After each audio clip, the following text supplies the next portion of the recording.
உண்மையான உதவி. அன்பார்ந்தவர்களே, ஒரு நாள் ஒரு ஆற்றின் கரையோரம் ஒருவர் அமர்ந்திருந்தார். அவர் அருகில் அவரது படகு இருந்தது. அங்கு வந்த ஒரு வாலிபன், நான் அவசரமாக ஆற்றை கடக்க வேண்டும், உங்களது படகை கொடுத்து உதவுங்கள் என கெஞ்சினான். அவரும் சரி எடுத்துக்கொள் என்று அனுமதி அளித்தார்.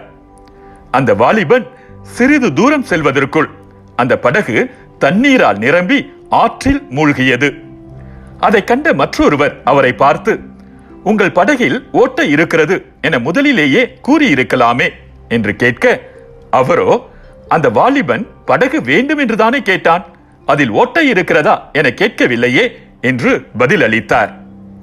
அன்பார்ந்தவர்களே, நன்மை செய்யவும் பகிர்ந்து வாழவும் மறவாதீர்கள். இவ்வகை பலிகளே கடவுளுக்கு உகந்தவை. எபிரேயருக்கு எழுதப்பட்ட திருமுகம் 13ஆம் அதிகாரம் 16வது இறைவசனம். யாருக்காவது நன்மை செய்தால் அது நமக்கே செய்து கொள்வது போல் ஆகும். அறிவை போல முக்கியமானது எது என்று மனம் கேட்டது.